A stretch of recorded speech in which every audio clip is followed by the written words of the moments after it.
Buenas tardes con todos, pues sí, sean bienvenidos y que pues esta clase sea aprovechada al máximo, más de mi parte más de mi caso, más que en el caso suyo, ¿verdad? Que creo que, perdón, lo que más necesiten. De todas maneras, todo lo que se dé, pues ojalá también lo vayan tomando nota, porque yo siempre les digo, no todo está escrito y una cierta parte es importante que ustedes también vayan tomando notas, no se confíen solo en las diapositivas que se presenta o a veces tal vez salen tal vez grabando, solo en los grabados y todo eso. También es importante ir anotando algunas o ciertas cuestiones que crean más importantes. Bien, vamos a ver si antes de continuar con la clase, yo ayer estaba revisando un ratito el ejercicio que se resolvió, o sea, no es que estaba mal, pero sí me faltaba, creo que puntualizar algo, y que creo que lo dejé por alto, y por eso quisiera, antes que todo, revisar el ejercicio de ayer, ¿no? Bueno, y no sé si se dieron cuenta, tal vez ustedes también, no sé si tal vez alguien tal vez no se dio cuenta de algo del ejercicio de ayer.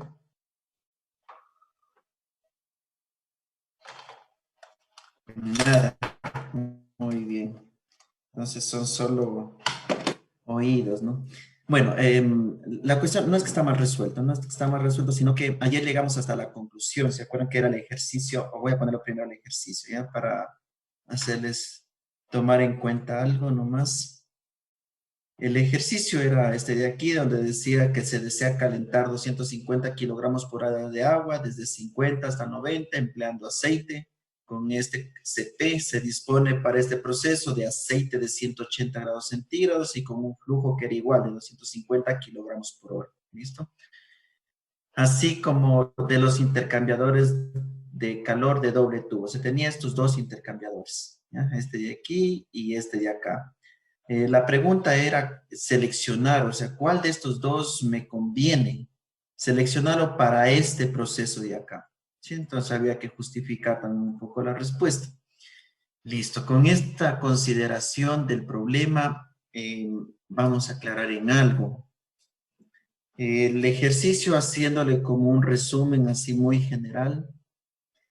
Teníamos entonces aquí el tubo de doble tubo y a este lo habíamos considerado en contracorriente. Claro, si bien el problema no lo dice, o sea, específicamente si es paralelo, es contracorriente, eso ya lo habíamos adoptado nosotros porque tendríamos que seleccionar uno de los dos métodos para poder comparar. Entonces, en este caso yo también sí les había dicho, aunque creo que sí lo hicimos por aquí, me parece claro. Sí, sí, lo hicimos por aquí, ya habíamos dado cuenta que realmente el delta TML disminuye y con esta disminución va a bajar este flujo porque funciona directamente proporcional estos dos factores, el Q con el delta TML.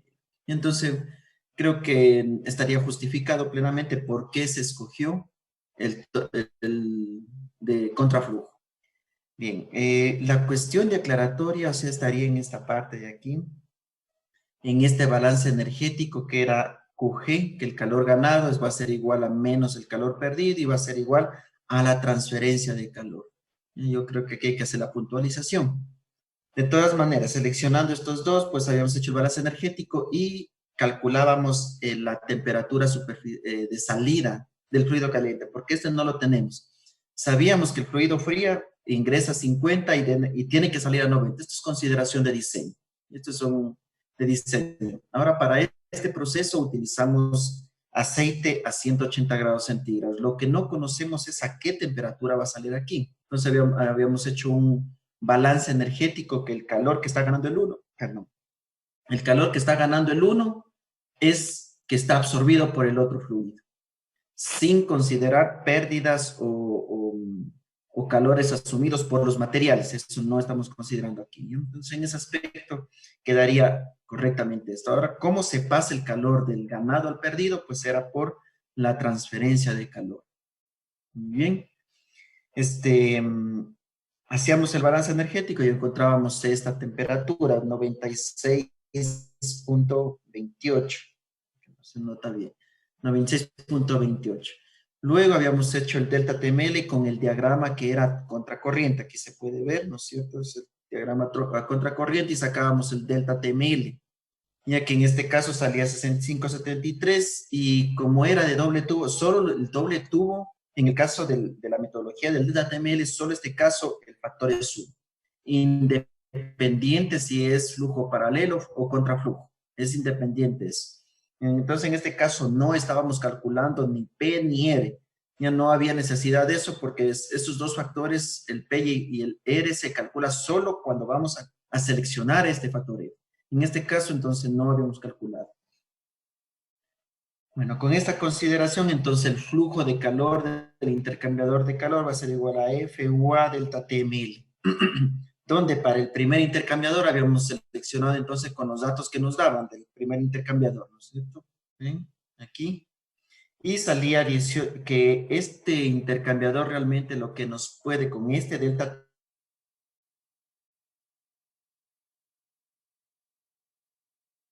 M traspasar calor 18,73 kilojoules en cada segundo.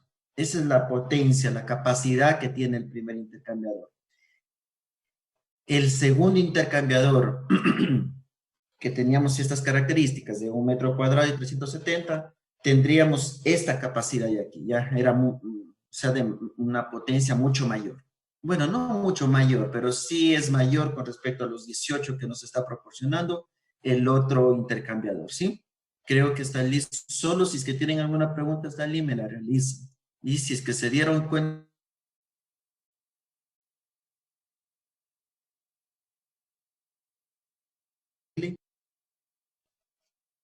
nada, muy bien.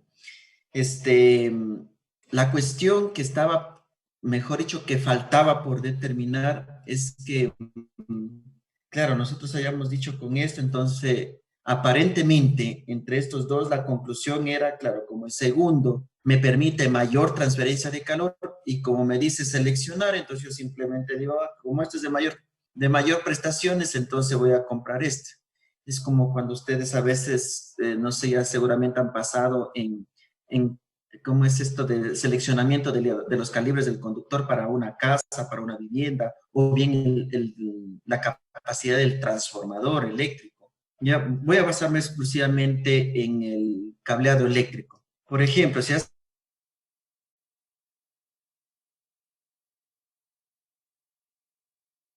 nos dice salió el calibre número 14, correcto, bien está.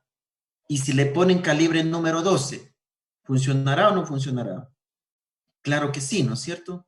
El 12 todavía es mucho, es un diámetro de cable mucho más grueso, no mucho más grueso, sino simplemente más grueso que el calibre 12. Y si escojo un calibre 10, va a ser más grueso que el 14, por tanto, va a funcionar. Realmente va a funcionar los cables y van a trabajar normalmente.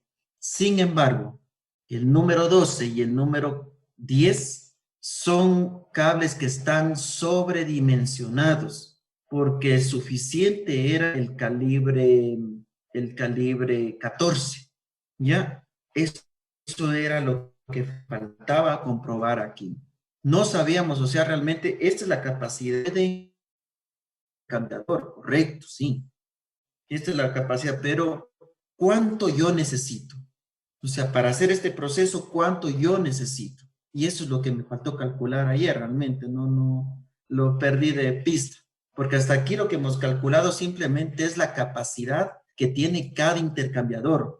Pero quién sabe, o sea, yo cuánto necesito, puede ser menor a esto, puede ser mayor a esto. Entonces, con esto voy a definir, por ejemplo, entonces necesito tal vez 2 intercambiadores de esto y uno de esto, tal vez, o bien solo 2 de estos, porque realmente lo que me olvidé, y eso sí, me olvidé de calcular es cuánta potencia calorífica yo necesito para hacer este proceso. Eso es lo que me olvidé y lo que vamos a completar el día de hoy, ¿ya? Para poder seleccionarlo bien el ejercicio. Por el espacio, aunque aquí creo que voy a mejor borrar este ladito para poderlo hacer. Sí le rogaría, por favor, que también ustedes lo vayan a completar. Claro que ya no vamos a actualizar el los archivos, nada, porque ya adoptaría pues que está cumplido allí todo el ejercicio, ¿sí? No, bueno, si quieren alguien, sí le podría tranquilamente dar acceso al sistema, actualizar para que se vayan tal vez bien hechos los ejercicios, porque realmente está incompleto el ejercicio, ¿no? Yo ayer solo habíamos seleccionado, claro, solo hasta aquí, porque solo estamos viendo que este nos da mayor capacidad y se seleccionó el segundo intercambiador. Pero vamos a ver ahorita realmente cuánto necesito yo. Ahora, ¿cómo calculo cuánto necesito yo para hacer este proceso? Y era de esta ecuación de aquí, ¿sí? Era de esta de aquí. Porque aquí nosotros estamos diciendo que el calor ganado por un cuerpo, por una sustancia, es igual a menos el calor perdido por la sustancia, y esto es igual a la transferencia de calor. Realmente lo que deberíamos comparar es este término de aquí, es este valor de aquí, con respecto a estos de aquí, porque esta es la capacidad de cada intercambiador. Pero cuánto necesito yo es esto de aquí, porque aquí me está dando las prestaciones. Así que lo que voy a calcular es este flujo de calor. Y este flujo de calor puedo calcularlo con cualquiera de estas dos expresiones. En este caso, entonces, el flujo de calor, voy a ponerlo como que es igual al calor ganado. Ya, si ocupo el menos el calor perdido, tiene que salir igual la misma cantidad. Eso no puede variar, ¿no? Entonces voy a hacer igual al menos el calor perdido, que era caudal del fluido frío, por el Cp del fluido frío y por la diferencia de TSF menos TEF. ¿Ya? Con esa expresión voy a calcular la cantidad o la transferencia de calor que yo necesito en este problema. Muy bien, calculemos esto. Caudal mástico del fluido frío era 0.0694. 0.694. Sin unidades, porque sabemos que esto va a salir en vatios. El Cp del fluido frío. Cp del fluido frío era 4186. Y multiplicado por 90 menos 50. Esto era entonces la cantidad, perdón, la transferencia de calor que yo necesito. Realizando ese cálculo, 0.0694 multiplicado por 4186 y por 90 menos 50 quedaría 40 y esto me quedaría 11.620. 620 vatios, serían vatios, que esto me quedaría, que esto sería igual a 11.62 kilovatios. Ahora sí puedo decir, entonces yo para hacer este proceso de bajar la temperatura, de subir la temperatura, perdón, sí, de subir la temperatura de 50 a 90, para hacer este proceso, necesito 11.62 kilovatios. Ahora sí, ¿cuál es el más conveniente? ¿El intercambiador 1 o el intercambiador 2? El primero sería nomás. Correcto, ¿no es cierto?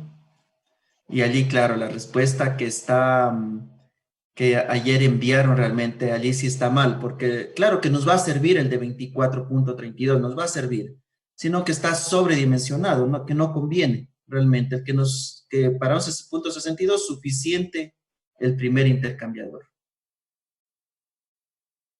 Y si tienen alguna pregunta, alguna duda que quedó, me la realizan para poder aclarar.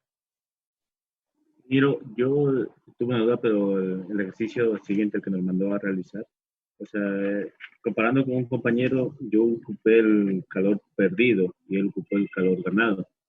Y era un poco la diferencia, pero variaba la temperatura final, casi con 10 centígrados, no, perdón, al área.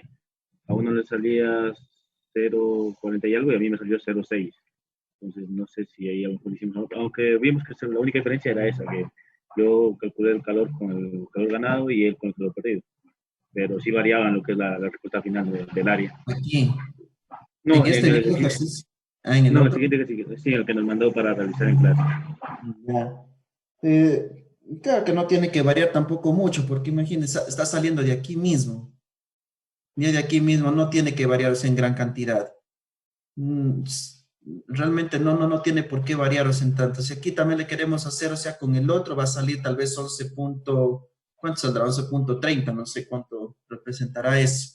Y hagámosle de paso ya que si quieren hacerle, por ejemplo, con el otro calor que hubiera, solo para este caso, que es igual a menos el calor perdido, sería con estos datos de aquí, menos MC por el CPC y por TSC menos el TSC. Aunque si ustedes ponen aquí, y, por ejemplo, aquí el TCC sale 96.28, solo con estos decimales, pero si ustedes ponen toditos los decimales aquí, más, no toditos los decimales, pero una mayor cantidad de decimales que puede manejar la calculadora, les va a salir aquí exactito el resultado. De todas maneras, aquí saldría menos 0.0694, es el mismo caudal máximo. CPC era de 2, creo que era de 2000. Y por aquí sería de 180 menos, no, al revés es, porque aquí es el final menos el inicial, el TSC, que es 96.28, 96.28, final menos el inicial, 180. ¿Esto cuánto sale? Solo así con esos decimales. Menos 0.0694 multiplicado por 2000 y por 96.28 menos 180. Sale, aquí está, salió igualito, 11.620. ¿Sí? 11.620 mismo. Entonces no creo que tiene por qué variar, o sea, con gran cantidad de datos no creo que tiene que variar. Lo que sí puede variar si es que ustedes han escogido, por ejemplo, el uno por el delta TML y el otro por eficiencias NUT, eficiencia NTU. Allí sí puede variar con un poquito más de margen. Ya, si no, pues sería Voy a revisarlo a ver un poco de esto. sí, si no sería, y si no mismo, o sea, o sea, la otra semana para ver si lo proyectan y lo reviso a ver así rapidito. A ver, disculpa, ¿qué nombre era? ¿Quién me decía? Sobre ese problema, ¿quién es? Yo, Inti Lozano. ¿Inti? Sí, Ah, ya. Voy a revisar de todas maneras bien detallado tu trabajo para ver en este fin de semana. ya, definitivamente. No sé si tal vez sería necesario revisarlo con eficiencias NUT, que también creo que podríamos hacerlo. En eficiencias NUT, eh, ya, para tener también, ¿no?, una idea de cómo utilizar, de paso, aprovechamos ya que estamos en este tema de intercambiadores de calor, porque si no después capaz que me toca vuelta a retomar los datos. En el caso, este es con una metodología, ¿ya? Con la primera metodología que es con el delta TML. Ahora vamos a hacerlo con la eficiencia NUT, que en realidad lo que se basa es en sacar una eficiencia del intercambiador. Y con esa eficiencia, pues, tratamos de calcular así mismo las temperaturas y todo eso. Bueno, aunque yo la tengo aquí, me puse también a resolverla por estas eficiencias para comprobar. De todas maneras, voy a tratar de explicarlo de nuevo aquí, sí, paso a paso. Por dónde se inicia es calculando las capacidades térmicas de cada uno de los fluidos. Y la capacidad térmica, por ejemplo, en este caso del fluido frío, ¿ya? Y también calculamos la capacidad térmica del fluido caliente. En este caso del fluido frío viene a ser, o sea, siempre viene a ser caudal másico multiplicado por el Cp del fluido frío. Y para el caso de la capacidad del fluido caliente sería caudal másico del fluido caliente multiplicado por el Cp del fluido caliente. ¿Ya? Es igual, o sea, la misma forma. Esto era 0.0694 multiplicado por el Cp del fluido frío, que era 4.186. Y en el caso del fluido caliente era también lo mismo, 0.0694 multiplicado aquí por 2000, que es el fluido caliente, es el del aceite. Calculamos estos dos datos.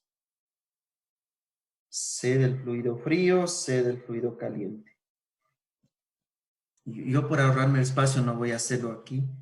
Ya por no estar haciendo. El fluido frío sale 290.51.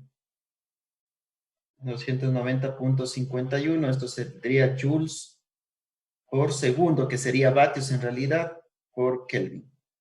Y este de aquí, el fluido caliente, sale 138.8 joule por segundo Kelvin. Con esto podemos definir cuál es la capacidad máxima y cuál es la capacidad mínima. Entonces, en este caso, la capacidad mínima está dada por el fluido frío. Este también entonces lo vamos a llamar como capacidad mínima. Y este de acá sería, perdón, 290 es la máxima. 290 y 138 que va a ser la mínima. Allí ya tendríamos la máxima y la mínima. Voy a abrir también el archivo de las, a ver, de transferencia de las, del formulario.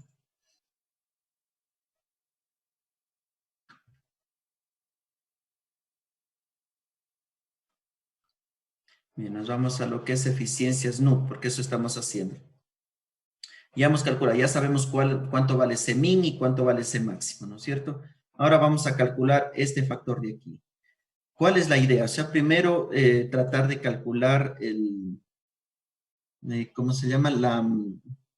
La eficiencia. ¿Ya? Y con esta eficiencia también podemos calcular la temperatura de salida, así como lo hicimos anteriormente.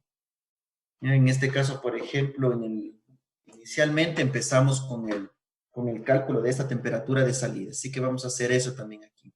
¿No? Bueno, y para esto entonces vamos a calcular la eficiencia. Esta eficiencia está dada por estas fórmulas de aquí que las tenemos. ¿No? Que realmente vendría a ser la eficiencia del flujo real, que podríamos hablar, o actual, que lo llaman aquí, respecto al flujo máximo.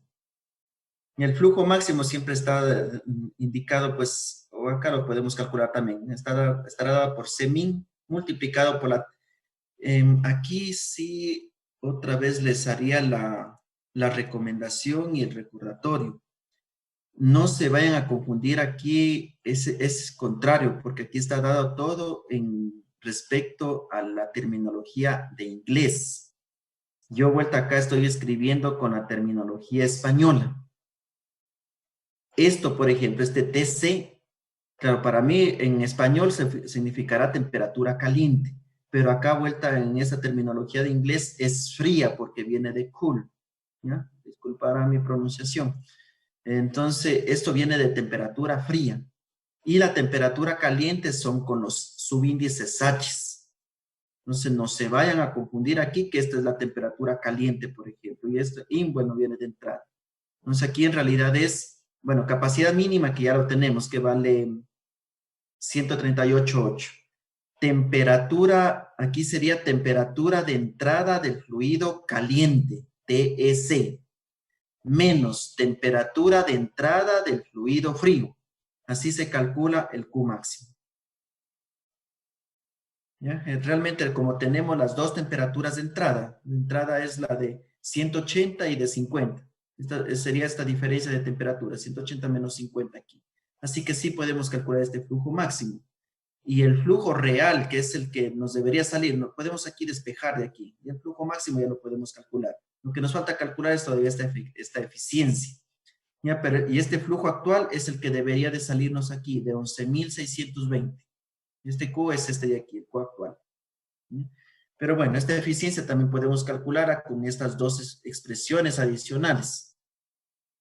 ¿Sí? ¿Cuál podemos hacer? Yo la voy a primero escribir aquí en nuestra terminología española para no confundirme. Yo al menos siempre hago así.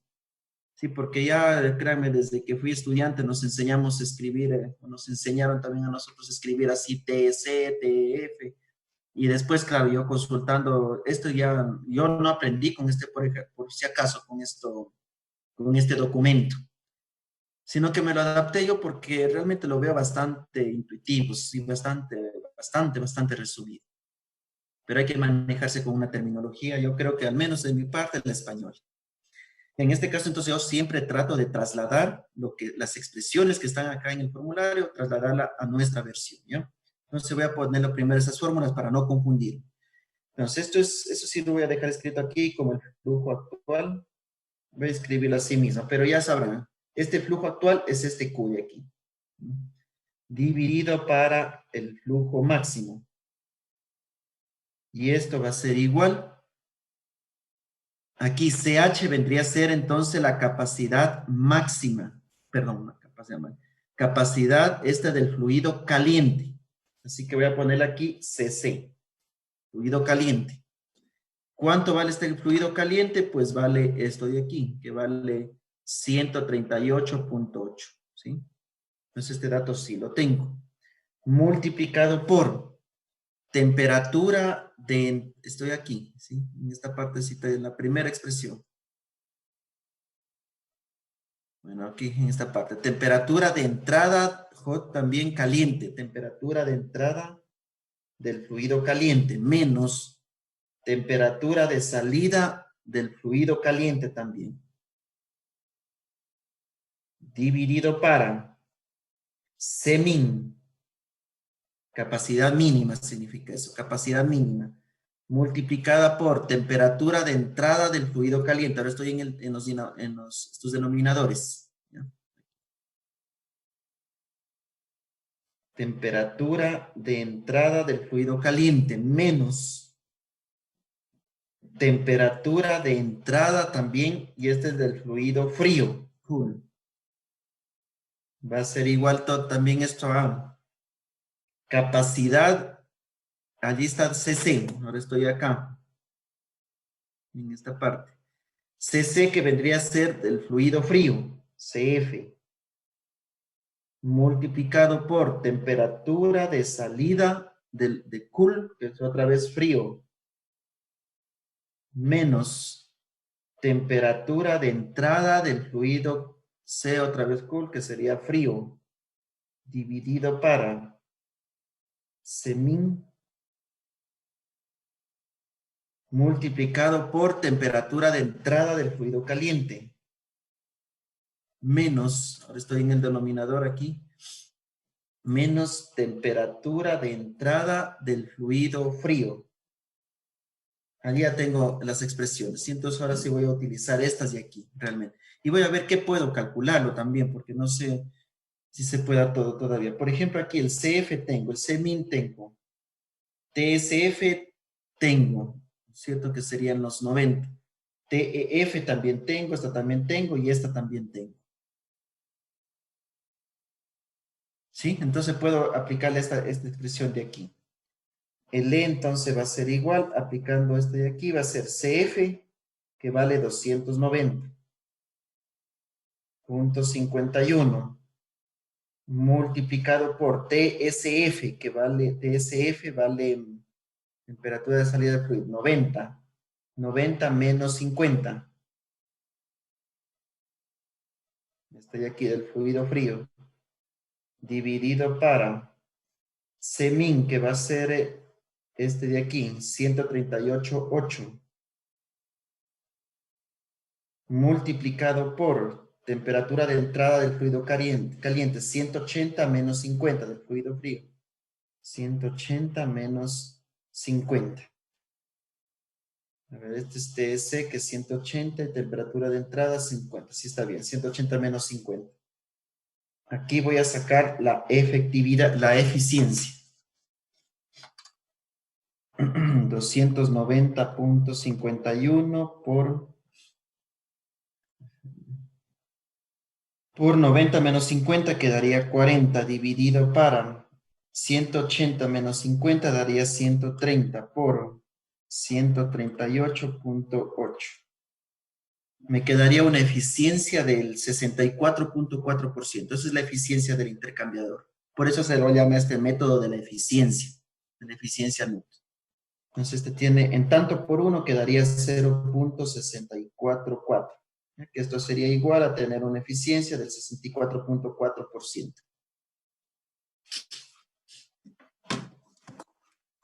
Bien, con este dato de aquí yo creo que es más fácil, ya podemos, porque el Q máximo lo teníamos en la parte de arriba, bien, también podemos calcularlo de aquí.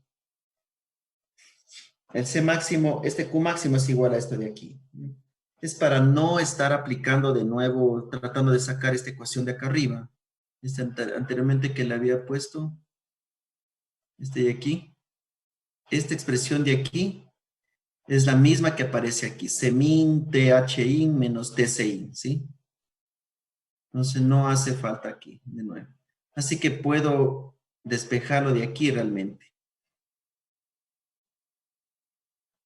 ¿Qué es lo que puedo decir entonces? Que el Q actual, que recuerden que para nosotros era este Q, y aquí que lo vean, pero voy a poner aquí también que va a ser igual a Q, para relacionarlo acá arriba con la otra expresión. Es igual a la eficiencia multiplicado por Q máximo, sacado de esta expresión de aquí. Y esto era igual entonces a la efectividad, ya voy a reemplazarlo aquí. Efectividad multiplicado por el Q máximo que viene por Cmin y multiplicado por TC menos TEF. Así que reemplazando estos términos sería 0.644 multiplicado por Cmin que vale 138.8 y multiplicado por TEC. Temperatura de entrada del fluido caliente, 180 menos temperatura 50. 180 menos 50. Esto debe salir igualito que lo de acá. Sale lo mismo. ¿Sí? Muy bien. Entonces le comprobaron, ¿no es cierto? Por 138.8 por 130. ¿Ya? 11.620.4. Este es el flujo entonces que yo necesito. ¿Ya? Pero esto es calculado con las eficiencias NUT, con esta metodología. Vamos a borrar un poco para poder continuar.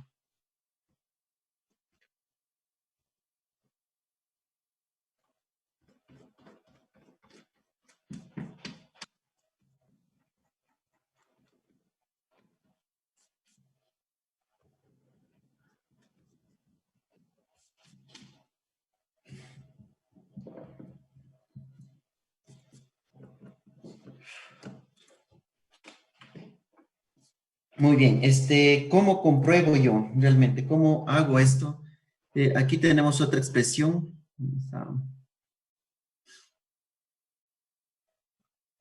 que es esta de aquí. El número de unidades es un número de unidades de transferencia. O también se la llama número de unidades térmicas. ¿Ya? ¿Qué es esto de aquí? Bien, este caso sería el NTU, va a ser igual a UA sobre Cmin. ¿Sí? Con esta de aquí.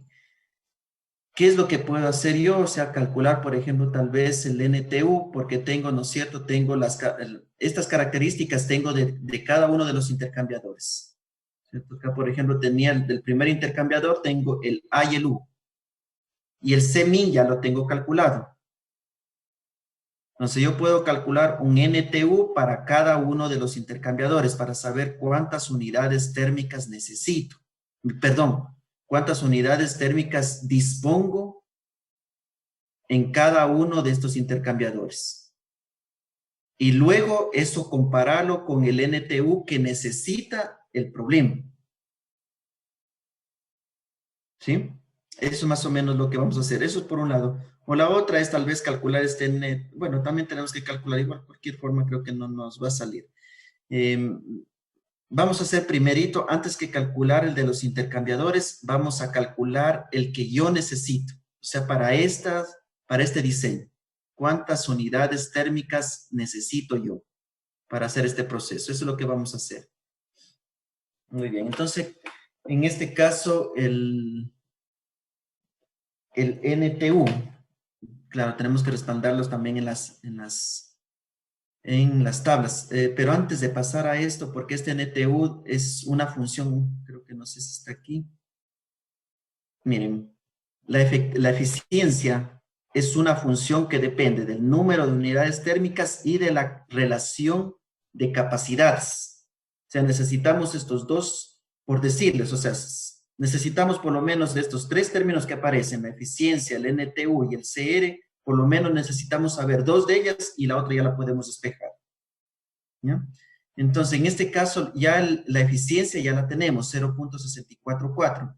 Y lo que nos va a faltar calcular es este CR para después calcular el NTU. Así que el CR se calcula con esta expresión de aquí. ¿Ya? Relación de capacidades. Esta va a ser igual a Cmin sobre Cmax. Así que voy a calcular primero esto antes de irme a la gráfica. Entonces, la relación de capacidades, CR, va a ser igual a Cmin sobre C máximo. En este caso yo tenía estos datos de aquí, ¿no es cierto? Cmin vale 138.8 y el C máximo vale 290.51. Así que voy a tener una relación de capacidades de 138.8 dividido para 290.51. Sales, creo que redondeando, bueno, vamos a ponerle 0.48, es que es medio complicado esto, vamos a ver si lo redondeamos más o menos a 0.5, pero esto tengo en relación de capacidades. Una vez que ya tenemos eso, hay unas, voy a ponerlo primero así, nos vamos a las gráficas, porque así como hay para el delta TML, donde calculamos el P y el R, y con esto calculamos el F, también hay para las eficiencias NTU que empiezan aquí. Este es para el doble tubo, ¿sí? Así es, pero este es para flujo paralelo, mire, ya las flechas. Así que este no lo vamos a ocupar nosotros. Este sí es doble tubo, pero flujo paralelo.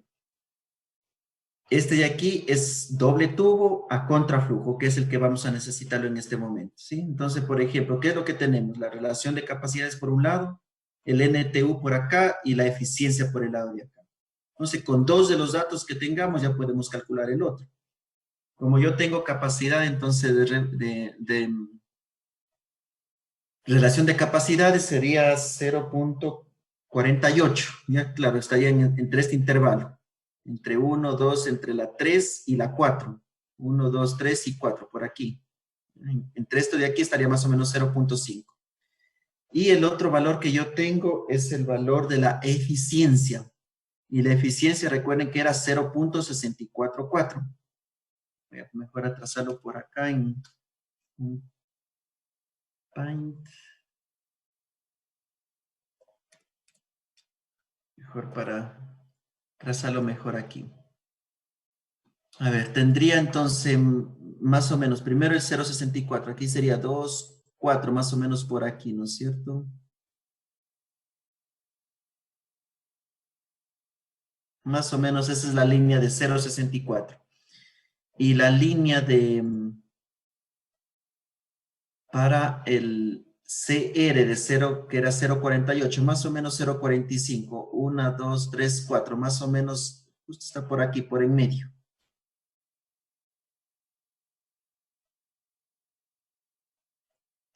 Bien, vamos a ponerle más o menos en el centro, por allí, ¿no es cierto?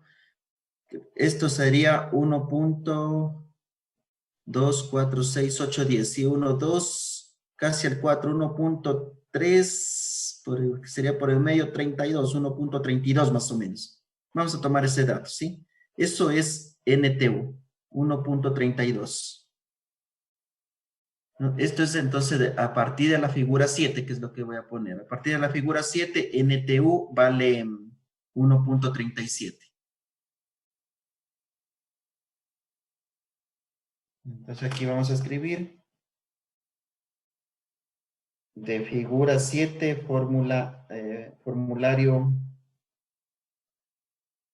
ya del formulario de intercambiadores de calor, nos sacamos que NTU vale 1.37. 1.37. Ya tenemos este dato. Esto es lo que yo necesito para este proceso. Entonces ahora viene de vuelta simplemente a ver cuál es el que más se acerca a esto de aquí para poder seleccionar. Ahora sí vamos a calcular vuelta. ¿Cuántas unidades vuelta me proporciona cada uno de estos dos intercambiadores?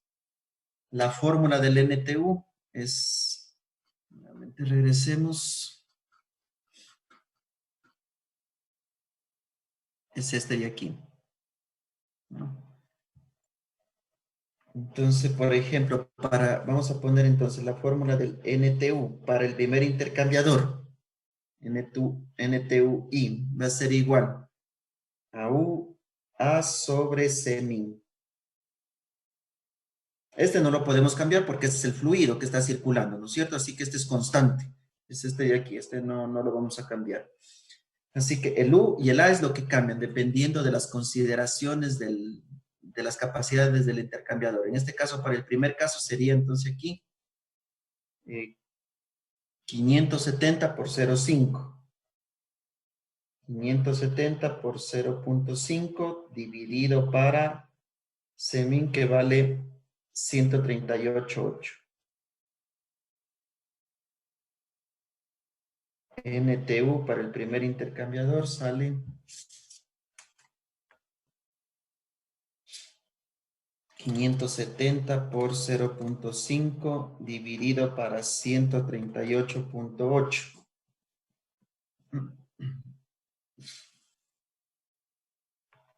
Sale 2.05. 2.05. Esto es para el primer intercambiador. Para el segundo intercambiador sería NTU y va a ser igual a 370 por 1 dividido para 138.8. 2.66. Y para 138.8. 2.7, ¿no es cierto? 2.7.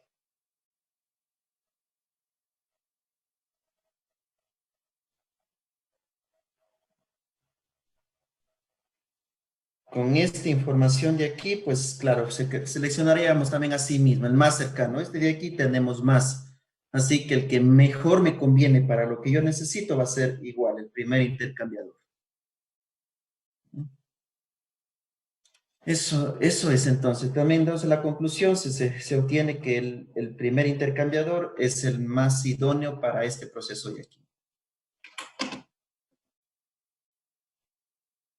Esto de aquí yo lo hice, o sea, tal vez alguien se pregunta. Lo que pasa es que yo aquí lo relacioné con el UA. O sea, con esto calculé mejor el UA del primer intercambiador y el UA del segundo intercambiador y calculé un UA que yo necesitaba. También podemos hacer eso un poquito, no simplemente cambio de unidades nomás, cambio de datos de despeje, nada más. Muy bien, entonces el seleccionar, voy a poner aquí nomás seleccionar. Si les pide justificar la respuesta que también les pide es porque el 2.05 es más cercano al NTU.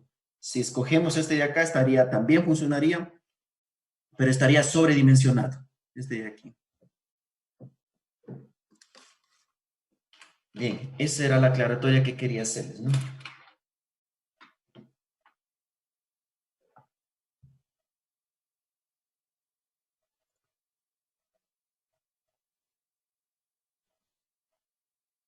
Vamos a hacer un poco de teoría hoy, porque hoy tenemos más que todo teoría.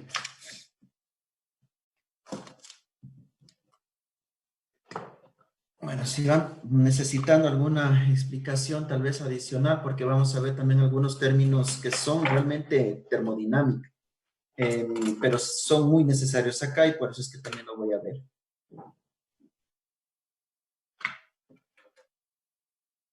Muy bien, a ver.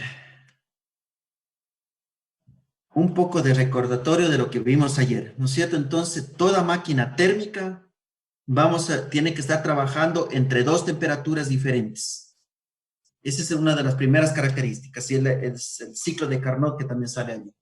Primero necesitamos entonces para crear, si ustedes quieren en algún momento decir voy a inventar una máquina térmica, tienen que pensar en esos principios. Primero, que la máquina térmica tiene que trabajar en dos temperaturas diferentes. Una. Otra cosa, que algún medio, algo tiene que proporcionar calor, ingresar calor a ese sistema, de alguna forma. ¿Sí? Y de otra forma también tiene vuelta que expulsar, así mismo, lo que ingresa pues tiene que salir del sistema en algún momento del ciclo.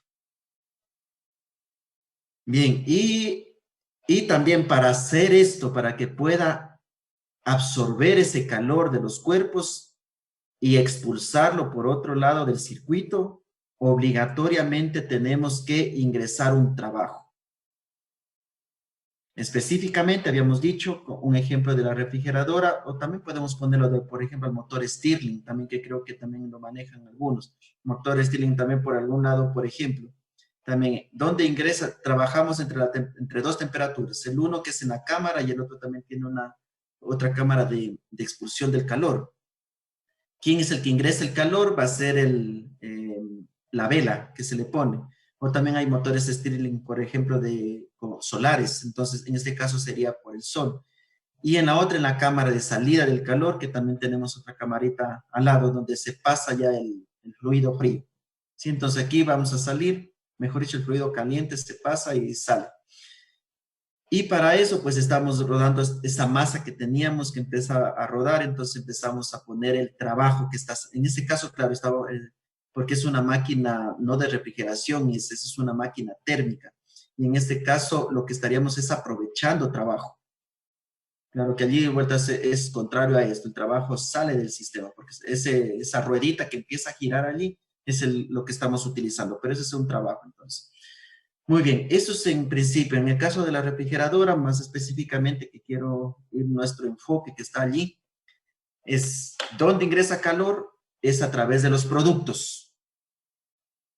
Donde expulsamos ese calor absorbido de los productos está en el condensador, en la línea que está detrás de la refrigeradora. ¿Quién ingresa el trabajo? Es el compresor. ¿Listo? Y trabajamos entre la temperatura de evaporación donde se refrigeran los alimentos y respecto a la temperatura que está atrás en el condensador. Ese es el intervalo de temperatura, ¿sí? Entonces siempre piensen en eso. Y allí salía, bueno, este diagrama temperatura-entropía, para hacerlo así muy específicamente, el del proceso 1 a 2, que aquí viene la compresión. Aquí indicamos, porque nosotros, o sea, para resolver los ejercicios obligatoriamente, ese ciclo de refrigeración, esto de aquí, tenemos que trazarlo en dos diagramas que tenemos termodinámicamente hablando. El uno en el diagrama temperatura-entropía, y el otro diagrama que también podemos utilizarlo es en el diagrama presión-entalpía. Cualquiera de los dos que tracemos los ciclos nos van a permitir resolver y diseñar los circuitos de refrigeración. ¿Qué es lo que tenemos que entender? Pues entonces generalmente, seguramente en termodinámica hablaron sobre esto. En el proceso 1-2 es la compresión. En el proceso 2-3 es la condensación. O sea, donde sacamos calor. Aquí sacamos el calor. Es el Q2 que teníamos aquí. Y ese es este Q2. Aquí sucede, si aquí ingresamos trabajo, por acá tiene que salir ese trabajo. Ya eso lo hacemos a través de una válvula de expansión. Aquí el proceso 3-4 se lo llama la expansión. Y del proceso 4-1 es donde ingresamos el calor, este Q1, donde los productos. Realmente esto es la importancia del circuito de refrigeración. Mientras más grande tengamos la distancia 4-1, la refrigeradora será de mucha mayor capacidad. ¿Listo? Eso más o menos genera. Esto es en el diagrama temperatura-entropía. El que más lo vamos a utilizar es el diagrama pH, que es el diagrama presión-entalpía. Sin embargo, sí vamos a hacer algunos ejercicios que podemos trasladarlos aquí. Es más, el de Sengel, por ejemplo. Estas láminas creo que son de Sengel, que las saqué. Sengel, por ejemplo, siempre va a trabajar en el diagrama temperatura-entropía. Así que sí vamos a ver algunos ejemplos para que ustedes puedan el ciclo de refrigeración trazarlo en los dos diagramas. ¿Ya? Realmente en los dos. Muy bien. ¿Qué tenemos en el diagrama pH? Yo al menos voy a empezar por este diagrama primero. Primera cosa, porque es el que más lo he manejado yo. siempre lo estoy utilizando, entonces casi siempre estoy también actualizado en manejos de esto de acá. El de entropía, temperatura, entropía, claro, siempre toca leer un poquito para recordar, ¿sí? Entonces, porque hay algunas cosas que a veces se olvidan por el tiempo. Entonces, el primero que lo vamos a empezar a ubicar es el de presión y entalpía. Por aquí vamos a iniciar todos los diagramas. ¿Qué tenemos aquí? Ojalá y espero que hayan visto esto en termodinámica, porque realmente esto es materia de termodinámica, pero que es muy aplicado acá en refrigeración. Bien. El diagrama presión-entalpía nos indica mejor dicho, los dos estados de la materia que tiene un fluido, en estado líquido y en estado de vapor. Eso en sí es lo que indica. Claro, lo mismo es el de acá. En temperatura, entropía realmente es lo mismo, indica los dos estados, sino que se lo representa con la temperatura en el eje Y y la entropía en el eje X. Acá vuelta es la entalpía en el eje X y la presión en el eje Y. ¿Listo? En este diagrama más o menos entonces tiene esta campana que se la llama la campana de los líquidos. Y dentro de estos líquidos tenemos para el agua y también en nuestro caso van a estar los refrigerantes. ¿Qué podemos entender de acá? La parte que está desde este punto de aquí, el punto máximo donde existe ya la inflexión de esta curva, este punto máximo se lo conoce como punto de saturación. Y este punto, claro, sería el punto crítico. Es lo que divide este punto entre lo que es líquido respecto al vapor. Por ejemplo, yo puedo decir, entonces este punto, por ejemplo, esta presión, digamos aquí una presión de 100 kilopascales. A 100 kilopascales está todavía en estado de líquido, por ejemplo, puedo decir. Pero pasado de este punto de acá ya empieza el cambio de fase. ¿Sí? Este es entonces el punto máximo y esto cambia respecto a la sustancia que estemos analizando. A esta también se lo conoce como temperatura de saturación, o sea que significa que ya no va a subir, más de eso ya no sucede nada. Por más temperatura que empecemos a subir allí, añadirle calor, ya el fluido se satura, no va a pasar nada, sino que va a empezar a cambiar de fase, ¿no? Muy bien, eso es el primero. Otra cosa importante de esto, entonces estamos diciendo que separa de aquí para la izquierda es líquido. Todo lo que leamos, por ejemplo, yo puedo leerla con una entalpía de tanto y con una presión de tanto, puedo decir está en líquido o está en estado de vapor. ¿Ya? Eso en una parte. La parte que está a derecha, esta parte de acá, es todo esto es la parte del vapor. Acompañado a esto viene algunos datos que podemos seleccionar. Primera cosa, vamos a empezar con la temperatura. La temperatura podemos trazarla dentro de la campana, ya dentro de la campana la temperatura es constante. ¿Ya? Así. Tenemos esta línea de aquí. Claro que también eso significa que yo allí estoy poniendo, pero también puede significar que aquí, ¿ya? Una línea así. Perdón, ese pulso. A ver, mejor con línea, ¿ya? Es así también. Todo esto dentro de la campana funciona así, líneas horizontales. Fuera de la campana, para lo que es el líquido, más o menos tenemos, son casi verticales, es un poquito medio inclinadas, más o menos así tenemos, así como está aquí. Entonces, ¿qué podemos decir? Si yo leo una temperatura en este punto, significará que la temperatura es constante así más o menos, ¿ya? En línea recta. Dentro de la campana, vuelta tenemos esta, y fuera de la campana, vuelta para la derecha, más o menos, no es tanto así como aparece aquí, ¿no? No es así, sino es un poquito, vamos a ver, a medio, algo así. Creo que está mucho. Con estas nuevas herramientas que nos tienen a todos, bueno, más o menos es tipo medio una curva, ¿sí? Es algo así, ¿ya? Es medio así, tipo curva. No es como le digo tan recta, así. Esa es la línea, entonces así va a funcionar la temperatura. Tienen que saber eso porque ya les digo, con esto se grafican. los procesos. Entonces, dentro de la campana, líneas horizontales, fuera de la campana a la izquierda son líneas verticales y fuera de la campana a la parte derecha, que es en la parte de vapor, funcionan como curvas así. Y allí van disminuyendo, disminuyendo hasta caer por acá. Algo así. ¿Sí? Muy bien. Esa es la primera cuestión. La otra, algo también importante, es el volumen constante. El volumen constante, no se vayan a confundir, es muy parecido al S. Pero bueno, yo un poco más real de esto, no es tan así. La entropía más o menos tiene así las líneas. Son más así. Así son las de entropía. Y las de volumen constante es así como están allí. Más o menos las de volumen constante vienen algo así. Entonces, para que no se confundan, las entropías son mucho más pronunciadas a la parte vertical, son casi verticales, siempre van así. Son estas líneas así que van. ¿Ya? Mientras que lo que eso es volumen constante van algo así. Entonces, de esa forma uno no se pierde, tal vez en confusión tal vez de las curvas. Esa es otra, entonces. Podemos entonces también, ¿qué quiero decir con esto? A través con la presión y con entalpía, nosotros podemos saber si está en líquido, está en vapor, con qué temperatura de trabajo, con qué entropía tiene, cuál es el volumen específico. Este es el volumen específico, o sea, qué densidad, en otras palabras, qué densidad tiene ese fluido.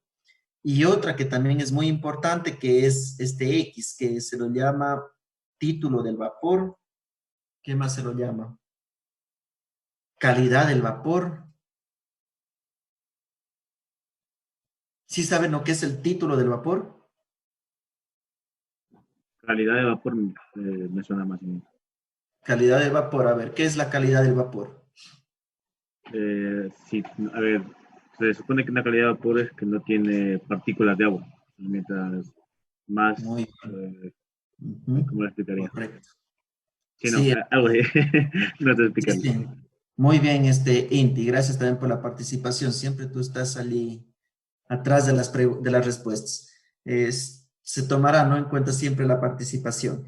A ver, sí, realmente, Inti, lo dijiste muy bien. Se lo entiende el título de vapor o calidad del vapor es, si yo digo, aquí tengo vapor, pues significa que no tengo nada de líquido, eso es. Y si tengo, aunque sea un poquito de líquido allí, eso ya como que me quita la calidad del vapor.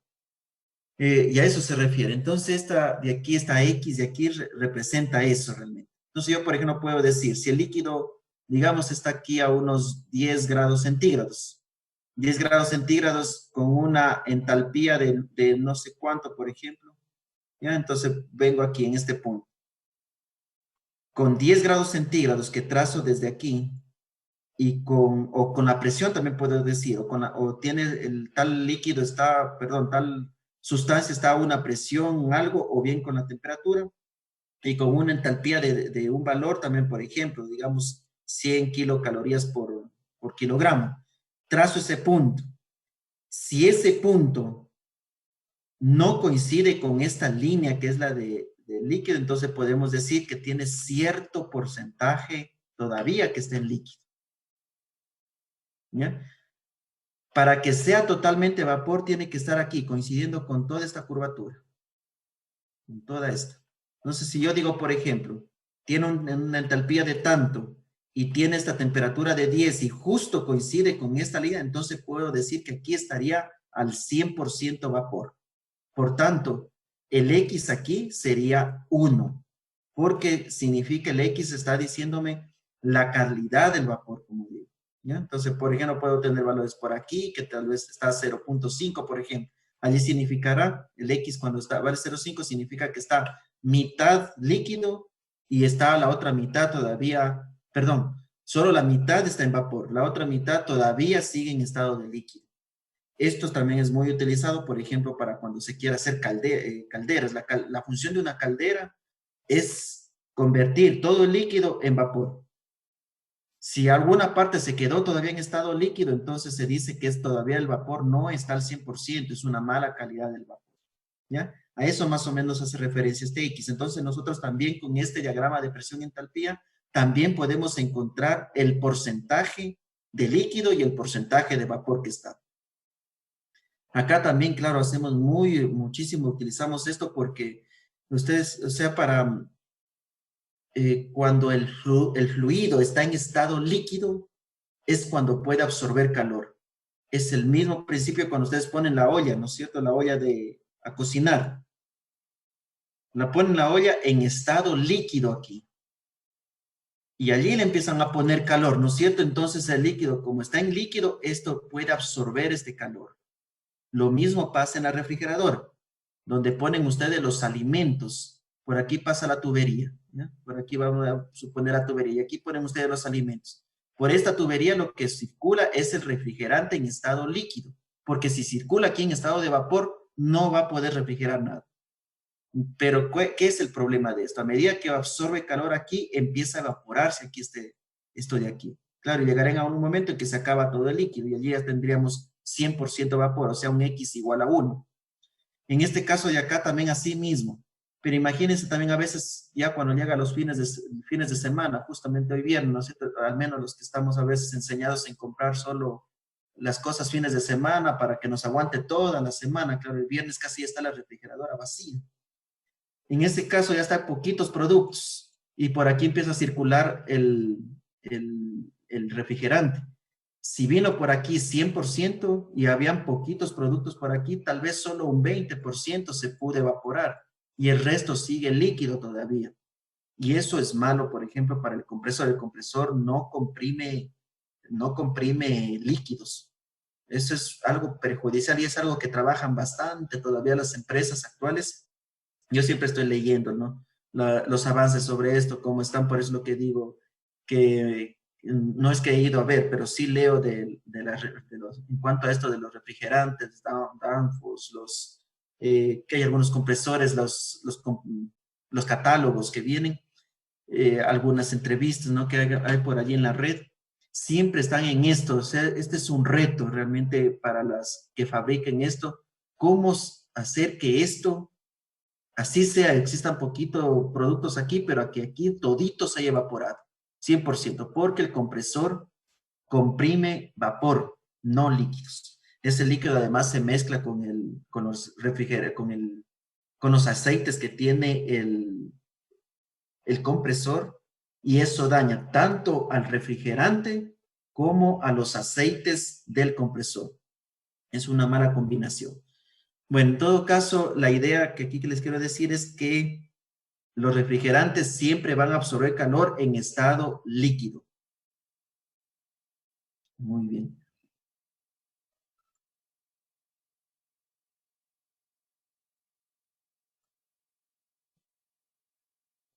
Después ya vamos a pasar toda esta información para cuando utilicemos ya las tablas, los diagramas y todo eso. Aquí también está, creo que otro es también lo llaman el diagrama de Molière, ya donde está la presión y la entalpía por acá.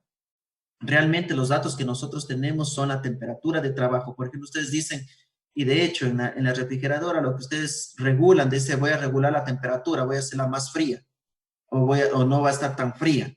Lo que estamos regulando es esta temperatura de trabajo. Entonces, esa temperatura puede ir subiendo o bajando su línea. O sea, a veces puede estar por allí, pero otras veces puede estar por acá, por ejemplo, según el termostato que nosotros le pongamos allí. Entonces, a veces, por ejemplo, aquí ya se indica, este es el punto 1 de inicio y desde aquí empieza la compresión. Aquí es el trabajo del compresor. ¿Ya? Aquí es desde el punto 1 al punto 2. Recuerdan que anteriormente les decía, el punto 1 al punto 2 es la compresión. Del 2 al 3 viene la condensación. La condensación significa pasar de vapor, pasar a líquido. Eso es la condensación. Eso es lo que se hace en la tubería que está detrás de la refrigeradora. Al inicio de la tubería entra todo en vapor, pero a medida que pasa por esa tubería se va convirtiendo en líquido. Después ese líquido lo hacemos, como aquí ingresó trabajo, ¿ya? A través del compresor, aquí tenemos que sacar eso por el principio termodinámico. Y lo hacemos a través de una válvula de expansión, ¿ya? La válvula de expansión, bueno, después ya vamos a ver por qué sucede esto. 3, 4, y del 4 al 1 es donde refrigeramos nosotros. Esta es la parte importante de la refrigeradora. Dependiendo de esto, podemos poner cierta cantidad de productos.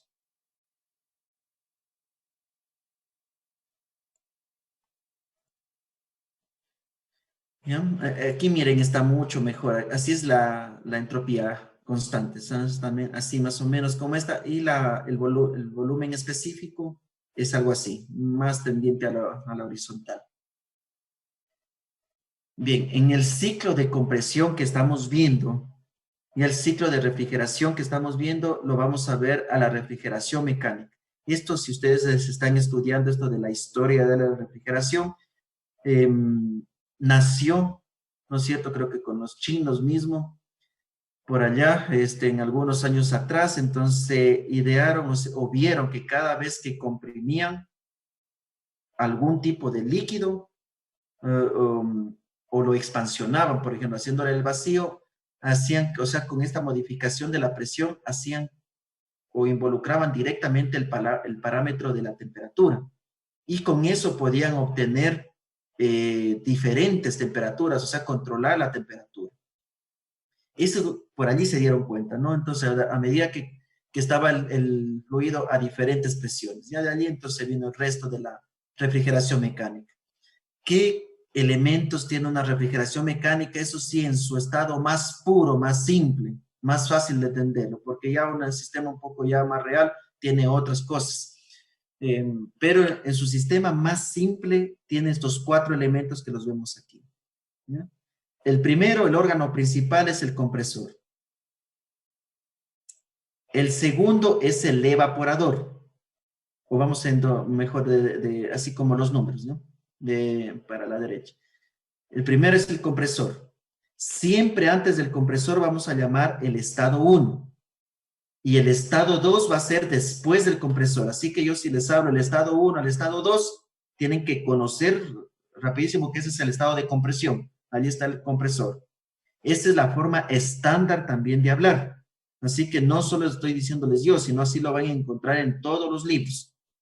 El estado 1 al estado 2 va a ser la compresión. Del estado 2 al 3 está otro elemento que es el condensador. Simplemente es una tubería larga, así como lo ven aquí, que a veces se pone, pongámosle así, hierros cruzaditos por aquí, es para que funcionen como aletas. La idea de aquí es que el calor que absorbe por aquí, aquí ustedes lo pueden, aquí es toda esta que está pintada, aquí esta es línea de alta, ¿ya? O sea, está bastante alta la presión. Si ustedes destapan aquí, tranquilamente pueden recibir algún golpe del fluido, ¿ya? Porque está a presión bastante alta. La idea de esto de aquí es el calor que va a absorber. Aquí se meten los productos en el evaporador. Este es el compartimento de la refrigeradora. Aquí absorben el calor. Este calor viene almacenado en el fluido y aquí tiene que expulsarlo. Aquí es donde yo les digo, por ejemplo, no deben de colocar la ropa, ¿no? Porque está calientito allí, vamos a ponerle la ropa para que seque. Eso es malo, es como ponerle un aislante. Y la idea del condensador es que expulse. Si ustedes le ponen allí eso, es como que le están aislando de la parte, ¿ya? Bueno, ¿qué más? A ver, tenemos entonces aquí esta línea. La idea del condensador es que aquí sale en vapor, ¿no es cierto? Aquí viene en vapor, en vapor, en vapor. Perdón. Eh, claro, no estoy bien, ¿no es cierto? A ver, aquí viene el líquido, sí, vapor, está bien. En vapor y aquí empieza a condensarse, está bien, el condensador. A medida que viene por aquí empieza a pasarse a estado líquido, líquido, líquido. La idea es que salga estado líquido. Si el condensador no está bien calculado, así mismo aquí voy a tener un estado de líquido más vapor. Viene la válvula de expansión, simplemente es como un tubo Venturi, algo así funciona. ¿Ya? Es un tubo Venturi, aquí sacamos el trabajo que ingresamos aquí. Expansionamos, ¿ya? Aquí viene un elemento de expansión, hay diferentes expansores. Eso sí tenemos algunos casos.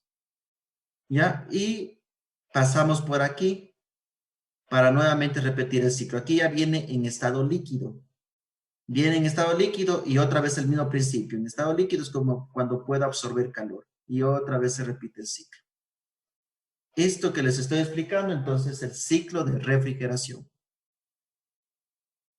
4 elementos: compresor, condensador, expansor o válvula de expansión, realmente también es una válvula de expansión, y el evaporador. Son los 4 elementos principales que tiene un ciclo de refrigeración, que aparte tiene filtros, que tiene tanques, que tiene, ¿qué más podemos tener? Termostatos, bueno, eso ya son aditamentos especiales, que son para mejorar los sistemas de refrigeración, para alzar un poco la efectividad. Pero esos 4 elementos son los principales. ¿Cómo vamos a trazarlo a esto de aquí? ¿Cómo se lo representa en un diagrama presión-entalpía? Lo hacemos de la siguiente forma. En el proceso 1 o 2, que es la compresión, que es donde ingresamos calor, aquí en este paso se hace a entropía constante. Esos son términos básicos. Cada vez en las clases yo le estoy preguntando. En el proceso 1 a 2, ¿la entropía qué es? Es constante. Recuerden acá, miren cómo es la línea de entropía constante. ¿Sí ven cómo es? De esta forma. Por eso es que aquí aparece en este punto, cuando yo tengo este punto, que va a ser este punto de aquí antes del compresor, la línea es así. Porque esta línea me indica que es entropía constante, según el diagrama de acá, ¿sí lo ven? ¿Ya? Esta línea de aquí, el 1,4, es la temperatura de trabajo. Es esta temperatura. En otras palabras, desde aquí, desde la válvula de expansión hasta el compresor, aquí es la temperatura fría. Por eso es que cuando ustedes ingresan productos, aquí está frío, realmente. ¿Ya? En esta partecita. Listo, entonces, este proceso, aquí es la temperatura de baja. Ustedes siempre van a tener, para trazar esto, mejor dicho, voy a empezar por ahí, debería haber empezado por allí.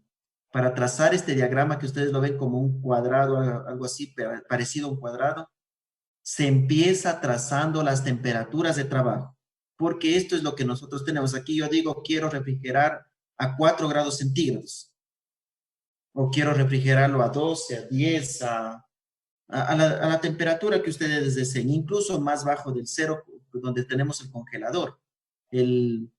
Una refrigeradora realmente tiene 2 compartimentos, las que son un poquito grandes. La de baja, podemos decir así, la temperatura todavía a 4 grados centígrados más o menos, y la temperatura que congela, que está por debajo de los 0 grados centígrados, donde ponemos generalmente para hacer los helados, para hacer hielo, ¿ya? Ese es el otro compartimento. Entonces, allí tenemos 2 evaporadores realmente. 2 evaporadores. Eso ya después lo vamos a ver cómo es el diagrama cuando empezamos a incrementar más evaporadores y todo eso. Bien, entonces trabajamos a esa temperatura que va a ser esta de aquí. Esta es la temperatura fría. Y recuerden, la temperatura se la trazaba así. Dentro de la campana, una línea horizontal. Por eso es que aquí así van, una horizontal. Y esta parte del condensador, que es la línea de alta, donde ustedes ponen la ropa que les decía, donde ven que es caliente, allí se trabaja normalmente, casi el orden de trabajo del condensador está por los 30 grados centígrados, 30 a 40 grados centígrados. En ese orden más o menos se trabaja aquí.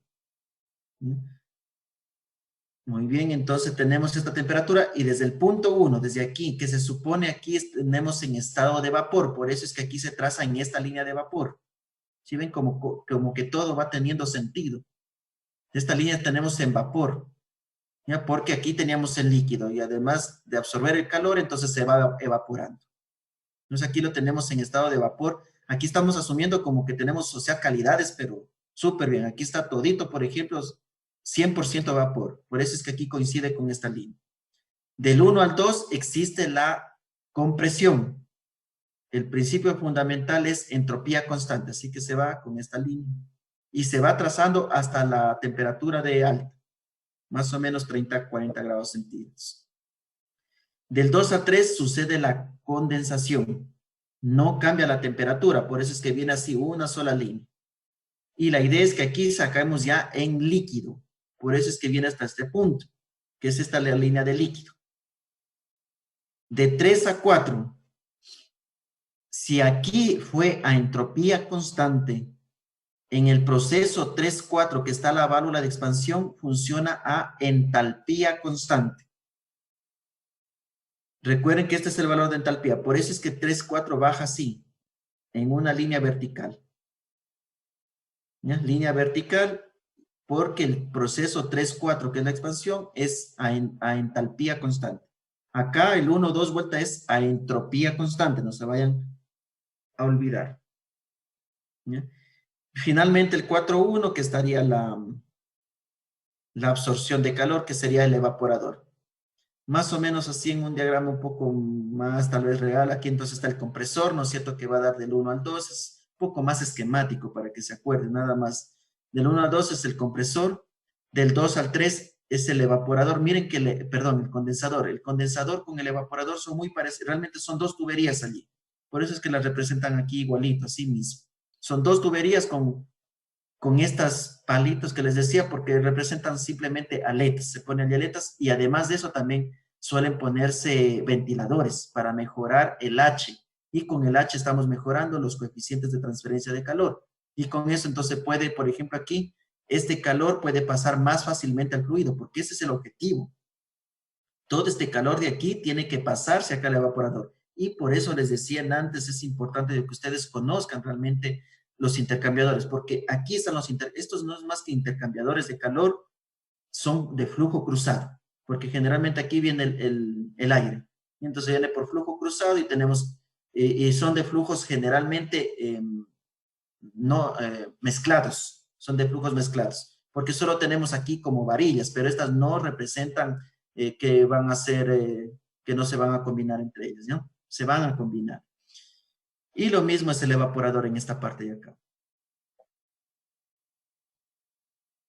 Claro, este sería el esquema un poco, ¿no es cierto? Vender el compresor, tienen que grabarse esto también, ¿no?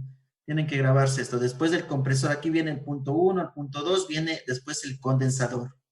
Aquí viene en estado de vapor y se va convirtiendo a líquido. Esta es la línea más azul que la tenemos.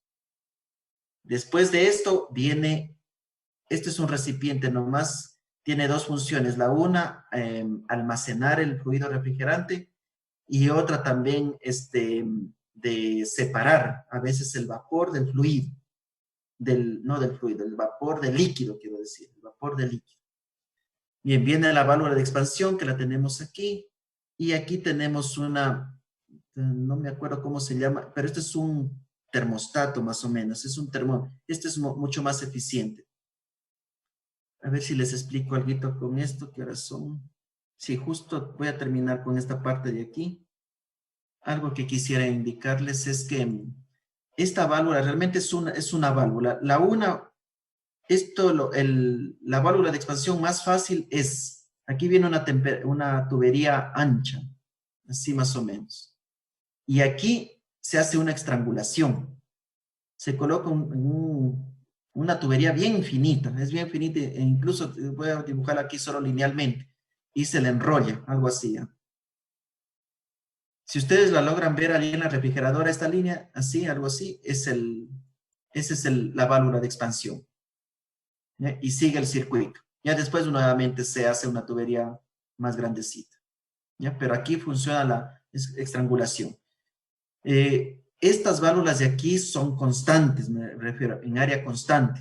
Entonces, por ejemplo, viene aquí un diámetro, por ejemplo, de media, y aquí se cierra a pequeños, es milímetros pequeñitos, pongámosle unos 4 milímetros tal vez de diámetro, y ahí empiezan a pasar por aquí. O sea, la relación de esta área 1 a esta área 2 es constante. Aquí hay una relación de área que va a ser constante. ¿Cuál es la idea de los nuevos sistemas? En este caso de acá. Esta va midiendo, ¿ya? Y más o menos tiene algo como, por decirles algo así, es el funcionamiento. Y aquí más o menos, entonces aquí se integra como que una válvula más pequeñita, con otro color. Por ejemplo, aquí viene una válvula esta es automática, ¿ya? Es como una válvula de compuerta más o menos. Bien, ¿cómo funciona esto? Ya no es como esto de acá, miren que teníamos entonces un área 1 se reduce a una área 2 más pequeñita. En este caso, con esta válvula que es controlable, se va reduciendo, va permitiendo apertura más grande o más pequeñita.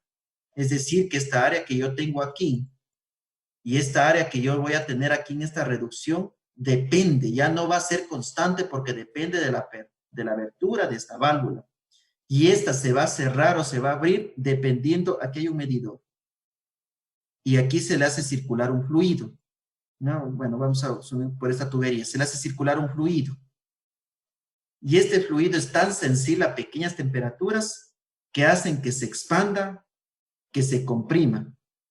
Entonces, si por ejemplo aquí detecta, por ejemplo, a veces viene no todo convertido en vapor, no viene todo, entonces detecta como que aquí está pasando realmente, porque la temperatura cambia cuando viene vapor o cuando viene combinado, vapor más líquido. Entonces la temperatura aquí van a cambiar, son diferentes. Estas es como un sensor de temperatura, detectas ese sensor y hace, por ejemplo, como dijo, ya, pues, aquí vino mucho líquido. O sea, dice, eso es más o menos lo que detecta aquí. Como viene mucho líquido, entonces significa que no tiene que mandar tanto en el sistema, no tiene que estar circulando tanto. Y por tanto, este manda es como un resorte. Le manda a cerrar aquí, le empuja, en otras palabras. Este fluido se expande, ¿no? O se comprime, mejor dicho, y hace como al comprimirse, empuja esto y esta válvula se va a cerrar y con eso hace que no circule más fluido. Es un sistema más eficiente que este sistema de acá. ¿Ya? Es mucho más exacto este de aquí. No recuerdo cómo se llama el nombre, ya voy a leer de nuevo, como digo, no me acuerdo en este momento. Pero ese es el principio de este tipo de válvulas de expansión automáticas. Todo este circuito de aquí, obviamente no siempre vamos a diagramarlo así, lo vamos a hacer en una representación así más básica. El compresor va a ser esta parte de aquí, ¿ya? El condensador lo vamos a simbolizar así. La válvula de expansión con este símbolo de acá y el evaporador, otro rectángulo acá. Siempre vamos a dibujar las líneas, ¿no es cierto? Aquí estaría la línea 1 a la línea 2, que es la compresión. Del 2 al 3 es la condensación, del 3 al 4 la expansión y del 4 a 1 la refrigeración o la evaporación. Con eso, ¿alguna pregunta que tenga? Ninguna, todo queda bien. ¿Sí? Claro, dígame nomás.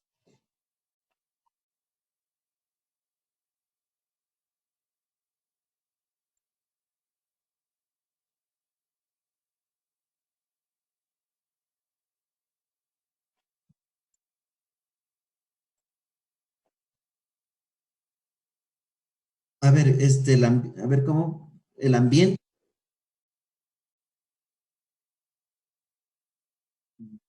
mm, del evaporador, ¿ya?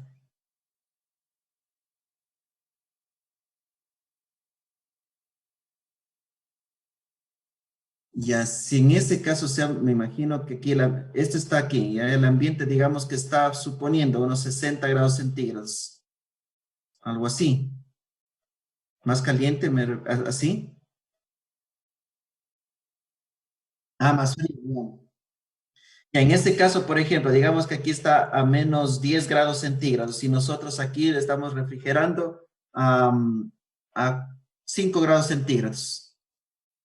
Claro, en este caso lo que va a suceder es que siempre, eso sí tienen que tener en cuenta, la temperatura más caliente tiende a ceder al cuerpo más frío. Ese es el principio fundamental. Así que en este caso va a suceder esto. Va a haber calor que va a salir. En esos casos, no me había puesto a pensar, y buena la pregunta, y bienvenida sea. En este caso, no habría, y realmente yo, ¿qué es lo que haría? No haría funcionar lo desconectaría todito este sistema porque no hay efecto. No hay efecto de refrigerar, ya que el ambiente está a menos 10 grados centígrados, por tanto es suficiente para refrigerar esto de acá. Lo que sí podrías hacer es, en este caso, por ejemplo, ponerlos, o sea, directamente, tal vez un compartimento. Es que esto también, claro, es que me estaba imaginando ahorita, no puede ponerse este ambiente a 10 grados centígrados porque las personas las matarías allí. O sea, un sistema de refrigeración con esto no podrían convivir. Obligatoriamente, a esto me voy. En la casa, aunque el ambiente esté a menos 10 grados centígrados, en la casa no, las personas es invivible eso, así que vamos a tener un sistema de calentamiento. Y la refrigeradora va a estar aquí, dada por ese sistema de calentamiento. Solo que en este caso la refrigeradora salga y esté en este caso afuera, lo que va a suceder es esto de aquí. Más bien la refrigeradora va a tender a aportarle calor al ambiente frío, que ese es el principio, de 5 a menos 10 grados centígrados. Eso es lo que sucedería, no habría efecto de estar refrigerando. Yo, ¿qué haría? Por ejemplo, mejor apagar ese refrigerador. No tendría efecto de ponerle, ya que el ambiente está mucho más frío. Eso es, entonces, no, por ejemplo, ahí ya terminaría todos los conceptos de refrigeración porque realmente no estamos refrigerando y allí, ¿ya? A una temperatura de ese tipo. Sería, ¿ya? No saldrán todavía, por si acaso, si es que quieren hacer. Ingeniero, una pregunta. Disculpe. Ah, sí, sí, dígame. Era referente a lo que estaba explicando de ese funcionamiento, de todo lo que es el proceso de refrigeración. Quería hacer una pregunta si es posible todo ese proceso combinarlo con una caja de resonancia, con un magnetrón, tal vez por lo que, no sé si has escuchado de los frigondas, entonces no sé, digamos, qué tan factible es para combinarlos. A ver, ese no lo conozco, ¿cómo decís? El frigondas, o sea, tiene doble funcionalidad, es como un microondas, pero tiene la funcionalidad, digamos, de calentar los alimentos, como es lo básico, Ya, y aparte de poder igual enfriar los alimentos, es dos en ya, una. ya entendí, ya entendí. A ver, en ese caso se rompe este sistema. Este sistema de aquí es el mismo principio, allí es el mismo principio de los aires acondicionados, que también vamos a ver en esta clase, porque no en esta clase, pero en esta materia sí contempla lo que es refrigeración y climatización. Ya para esos casos, poner a anotar bien, este elemento se va, ya no es un compresor, y en este caso lo que se utiliza es una bomba de calor, ¿ya? Una BC. Esta bomba de calor lo que hace es invertir. Realmente es un compresor también, realmente es un compresor, pero aparte viene válvulas de inversión. ¿Qué es lo que hace? A veces entonces le está poniendo, por ejemplo, porque miren que aquí esta parte de aquí del evaporador es frío y esta parte de aquí es caliente.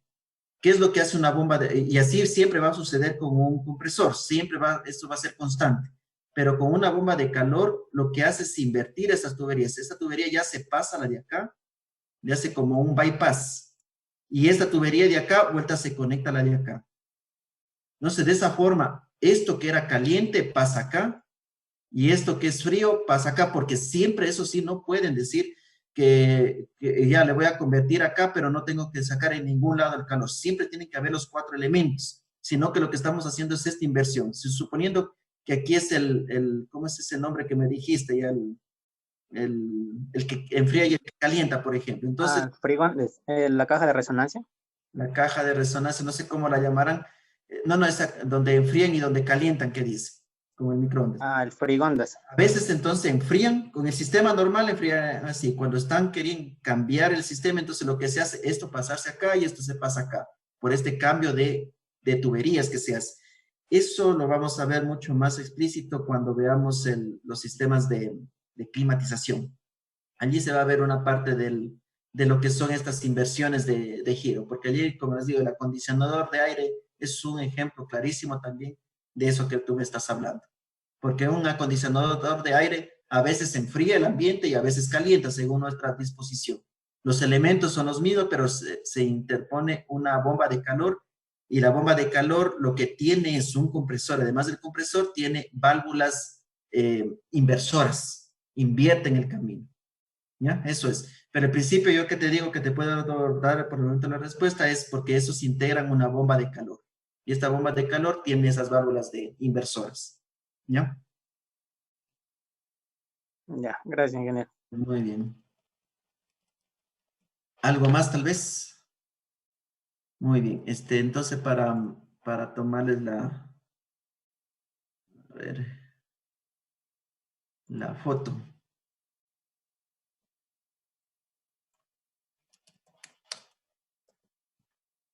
Muy bien. Bien, con eso entonces terminaríamos, ¿no? Seguimos el día lunes, Dios mediante nos podemos ver de nuevo. Entonces que pasen muy bien y tengan buen resto de semana, ¿no? Hasta luego. Está bien, ingeniero. Deja de hablar esto luego. ingeniero.